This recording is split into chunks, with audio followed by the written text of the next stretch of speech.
February 19th, 2013. Dawn breaks over downtown Los Angeles, but inside the Cecil Hotel, guests are starting their morning with a problem that would change everything. The water coming from their taps tastes wrong. The pressure is weak. Some describe the water as having a strange, metallic flavor that makes their stomachs turn. Santiago Lopez has worked maintenance at the Cecil for years. He's seen everything this building has to offer, and trust me, it's offered plenty.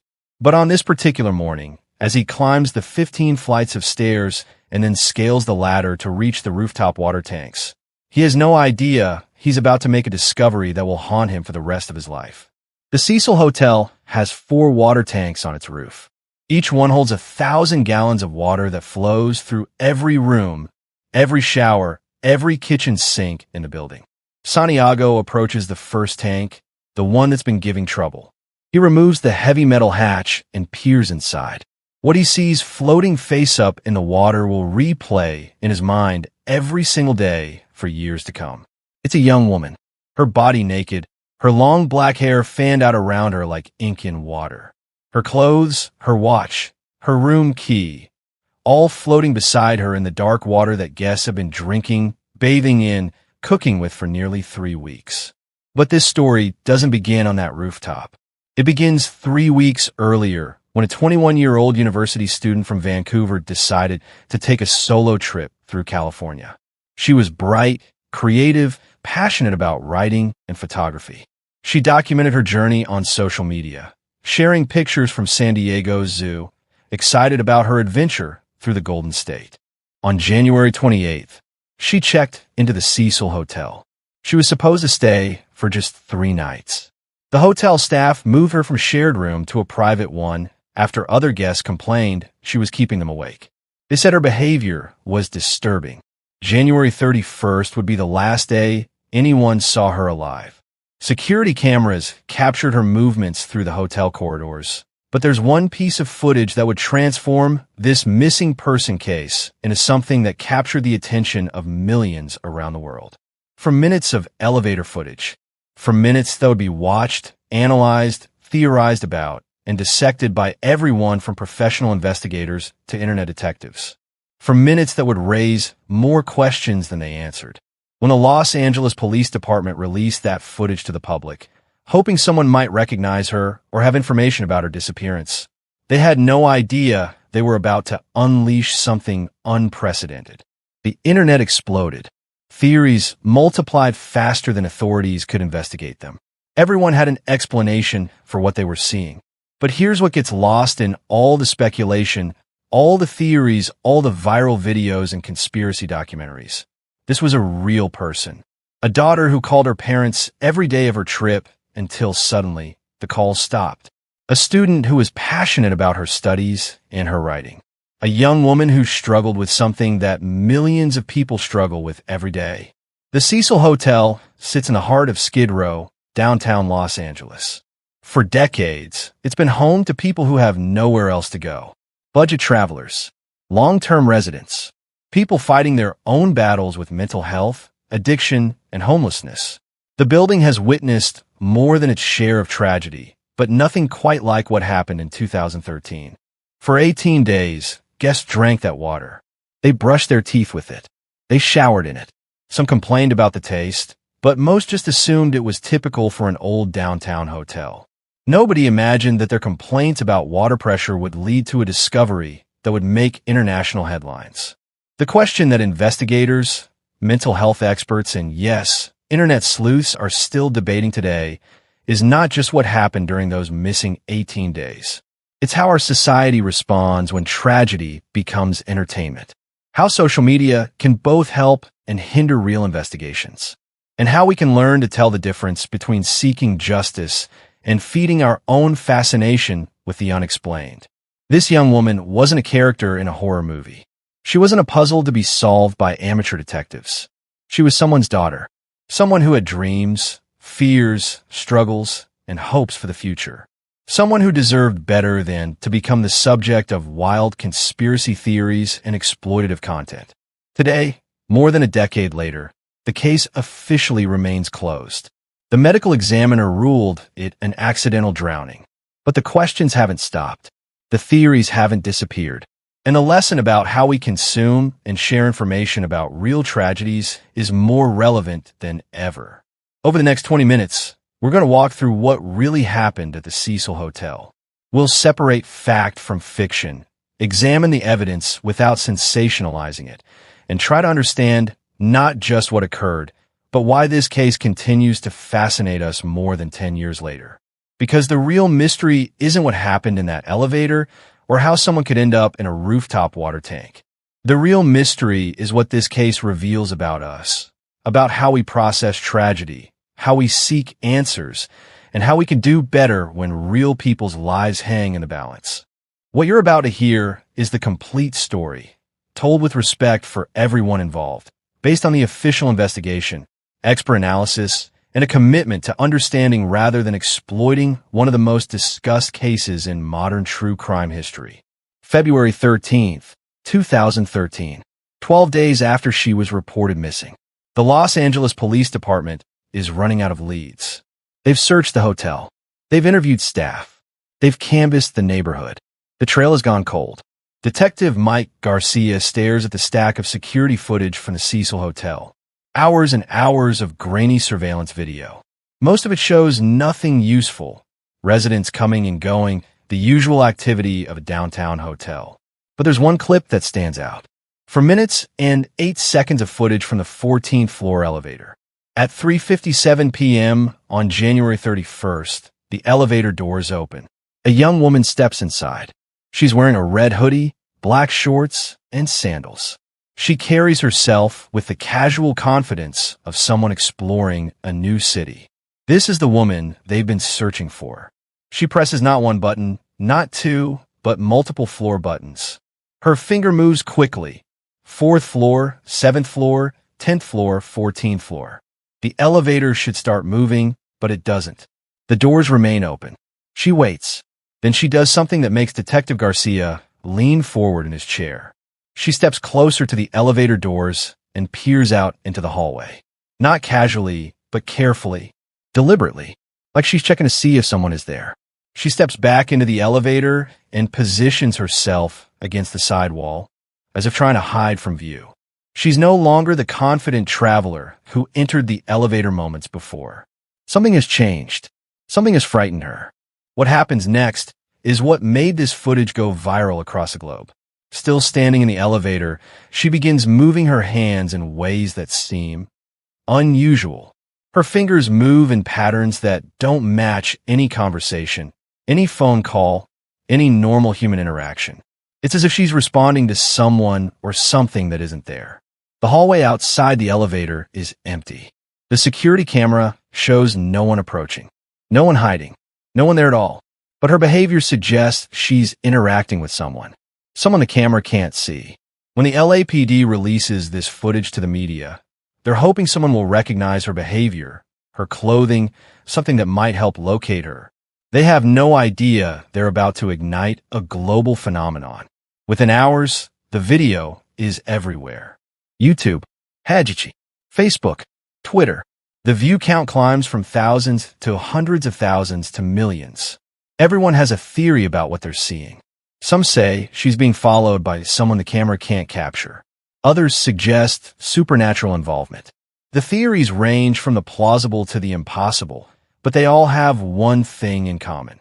They're spreading faster than the official investigation can keep up with.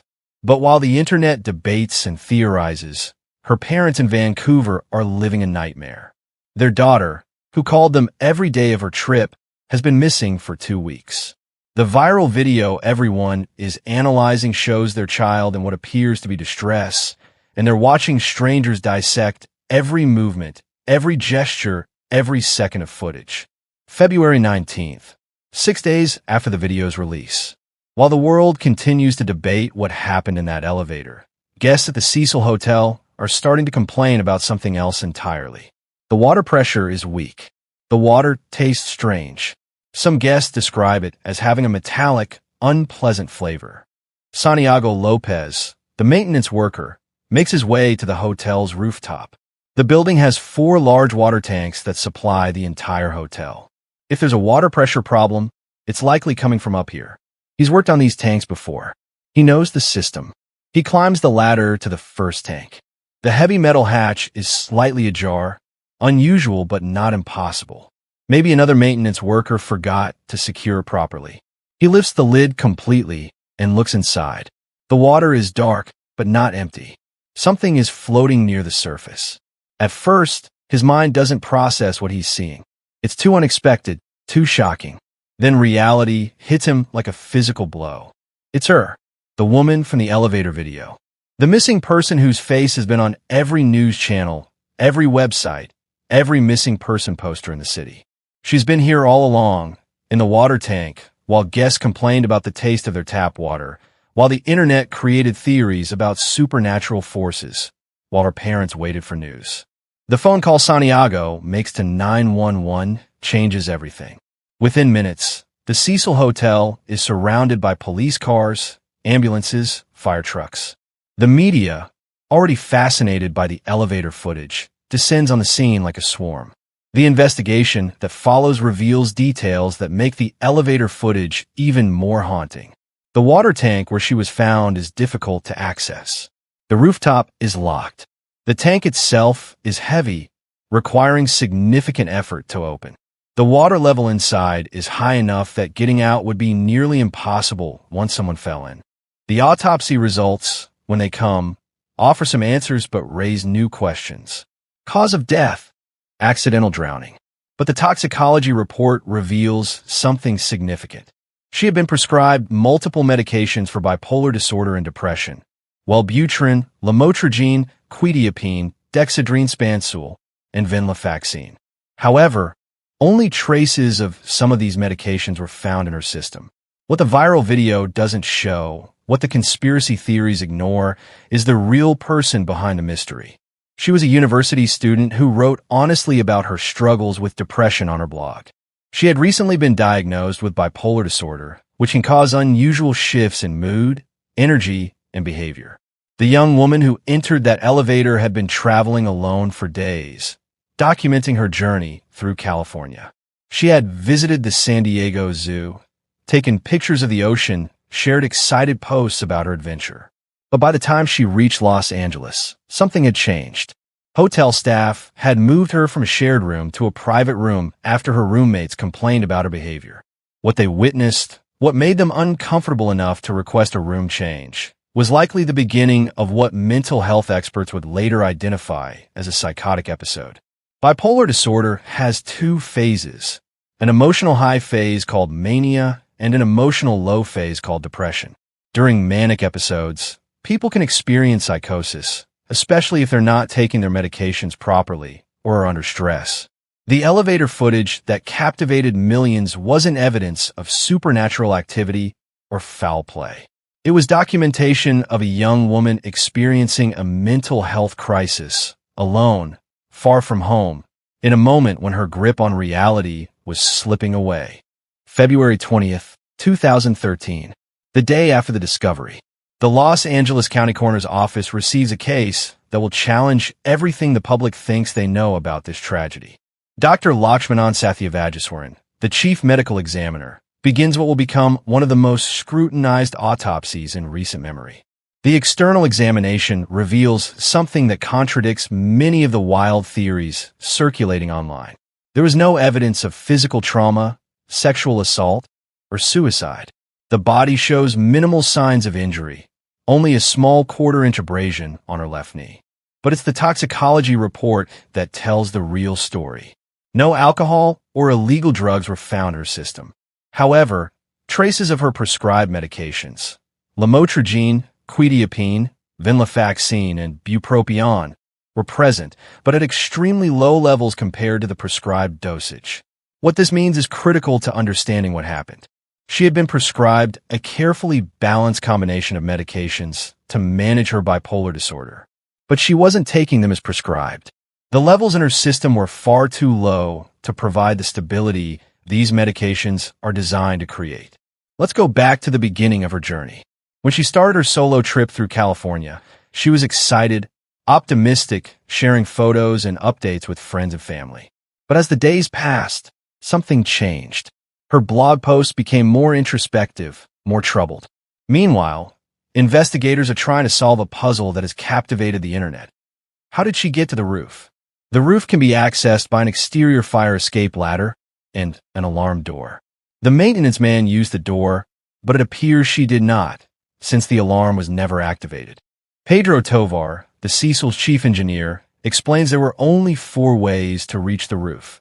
3 fire escapes accessible via interior doors, and 1 staircase from the 14th floor. The night she disappeared, no alarms were reported. The rooftop itself presents another challenge. The water tanks are industrial-sized cylinders, each holding thousands of gallons. They're not easy to access, and they're certainly not designed for someone to climb into accidentally. Each tank has a heavy metal hatch that requires significant force to open. The hatch on the tank where she was found was discovered slightly ajar. Unusual, but not impossible if someone had opened it from the inside. Dr. Sarah Mitchell, a psychiatrist specializing in bipolar disorder, explains what likely happened during those missing days. When someone with bipolar disorder stops taking their medication, especially multiple medications at once, they can experience what we call a psychotic break. Reality becomes distorted. They may see, hear, or believe things that aren't there. The medication she had been prescribed worked together to stabilize mood and prevent both manic and depressive episodes. Lamotrigine prevents seizures and mood swings. Quetiapine treats psychotic symptoms and helps with sleep. When these medications are suddenly stopped, the brain chemistry becomes unstable. Back at the Cecil Hotel, investigators are piecing together her final days.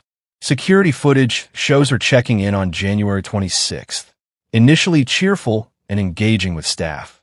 But by January 31st, the day of the elevator video, something had clearly changed. In her hotel room, investigators find her prescription medications. The bottles contain more pills than they should if she had been taking them as prescribed. This confirms what the toxicology report suggested. She had stopped taking her medication several days before her disappearance. The timeline becomes clearer. January 26th, arrives excited and optimistic. January 28th, moved to private room due to complaints about her behavior. January 31st, the elevator footage shows her in clear distress, exhibiting behaviors consistent with a psychotic episode. On the night she disappeared, she somehow made her way to the roof. Whether through a fire escape or another route, she reached the top of the building. In her altered mental state, confused, possibly hallucinating, she approached the water tanks. What happened next is where the official investigation concludes and speculation must end. The coroner ruled her death an accidental drowning, with bipolar disorder listed as a significant contributing factor. In her compromised mental state, she climbed into the water tank and was unable to get out. While the internet continued to debate conspiracy theories and supernatural explanations, her parents were mourning the loss of their daughter. They had watched her struggle with mental health issues, had seen her work to manage her condition, and had supported her desire to travel and explore the world. What the elevator video actually shows isn't evidence of foul play or supernatural activity. It's a young woman in the throes of a mental health crisis, alone and far from the support system she desperately needed. The tragedy of this case extends beyond one person's death. It's about how society responds to mental health crises, how social media can amplify misinformation, and how the line between seeking answers and exploiting tragedy can become dangerously blurred. Today, more than a decade later, the Cecil Hotel has undergone renovations and rebranding efforts. The building that housed so much tragedy is trying to move forward. But the lessons from this case remain as relevant as ever. In the weeks following the discovery, the media response revealed something troubling about how society consumes tragedy. Online investigators shared theories that she had been the victim of an ill-intentioned hotel employee or a paranormal force, despite the clear evidence pointing to a mental health crisis. The internet had transformed a family's worst nightmare into entertainment. YouTube videos analyzing the elevator footage garnered millions of views. Reddit threads dissected every frame. Facebook groups dedicated to solving the mystery attracted thousands of members who treated real tragedy like a puzzle game. While strangers debated supernatural forces and government cover-ups, her parents watched in horror as their daughter's final moments were dissected, analyzed, and exploited for clicks and views. The woman they loved and mourned had become a character in other people's stories. Despite the fact that she had written openly about having bipolar disorder and depression on her Tumblr account, the internet chose to focus on more sensational explanations. This reflects a broader problem in how society responds to mental health crises. We're more comfortable with mystery than with the reality of mental illness. Dr. Patricia Williams, a psychiatrist who has studied the case, explains, when someone stops taking their psychiatric medication, especially multiple medications simultaneously, the brain chemistry becomes severely destabilized. Psychotic episodes can occur where the person loses touch with reality completely. The medications she had been prescribed work in delicate balance. Stopping them suddenly, especially while under the stress of solo travel in an unfamiliar environment, could trigger exactly the kind of behavior documented in that elevator footage. The problem wasn't just that people developed theories. It was the speed at which these theories spread and became accepted as fact. By the time the coroner released the official findings, the internet narrative had already crystallized around more dramatic explanations. Years later, when streaming platforms began producing documentaries about the case, many fell into the same trap. As one documentary director noted, it's extremely disrespectful to the victim to dismiss her tragedy as the ghost/haunted house story. What gets lost in all the speculation is the real person. She was a university student studying at UBC, passionate about literature and writing. She blogged honestly about her struggles with depression and bipolar disorder, showing remarkable self-awareness and courage in discussing mental health publicly. Her social media posts from the beginning of her California trip show a young woman excited about adventure, taking photos of the San Diego Zoo, sharing her experiences with friends and family. This was someone with hopes, dreams, and plans for the future. The Cecil Hotel itself has struggled with the aftermath of this case. Once again, its reputation was defined by tragedy. The building has undergone renovations and rebranding efforts, but the shadow of 2013 remains. The case did lead to some positive changes. Hotels began implementing better protocols for recognizing and responding to guests in mental health crises. Staff training now includes awareness of signs that someone might be experiencing psychological distress. Law enforcement agencies also learned lessons about releasing information to the public. The elevator footage, while intended to generate helpful tips, instead fueled speculation that hindered rather than helped the investigation. Perhaps most importantly, the case highlighted the critical importance of medication compliance for people with bipolar disorder and other mental health conditions. The tragic outcome demonstrates what can happen when someone struggling with mental illness doesn't have access to proper support and monitoring. Mental health experts emphasize that bipolar disorder is highly treatable when properly managed. With consistent medication, therapy, and support systems, people with this condition lead full, productive lives. The tragedy is that she was alone, far from her support system, when she needed help most. The case also serves as a cautionary tale about the power and responsibility of social media users. Internet sleuths who emerged in the wake of her disappearance meant well, but their speculation often overshadowed facts and caused additional pain to her family. Media ethicists now use this case as an example of how not to cover mental health-related tragedies. By entertaining conspiracy theories, media coverage can ignore the reality of mental illness and miss opportunities to educate the public about these important health issues. Today, more than 8 years after the investigation concluded, her case continues to generate discussion. But the focus should be on what her story teaches us about mental health awareness, the importance of support systems, and the responsibility we all have when consuming and sharing information about real tragedies. She wasn't a character in a horror story or an unsolved mystery. She was a 21-year-old woman who loved writing, enjoyed traveling, and struggled with a mental health condition that millions of people manage successfully every day. Her tragedy lies not in supernatural forces or conspiracy plots, but in the very real challenge of maintaining mental health stability while alone and away from support systems. The questions we should be asking aren't about what mysterious forces caused her death. We should be asking how we can better support people experiencing mental health crises, how we can improve access to mental health resources, and how we can ensure that no one else has to face such struggles alone. If you or someone you know is struggling with bipolar disorder, depression, or any mental health condition, please know that help is available. Mental health professionals, support groups, and crisis hotlines exist because recovery is possible and no one has to face these challenges alone. The real mystery of this case isn't what happened in that elevator or how someone could end up in a water tank.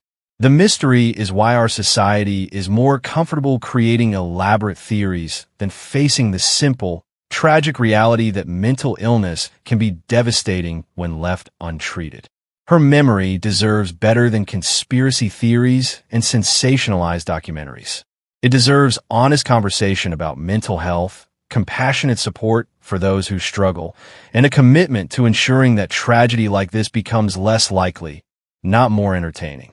The elevator footage that made her famous shows a young woman in crisis, alone and frightened. But that's not how she should be remembered.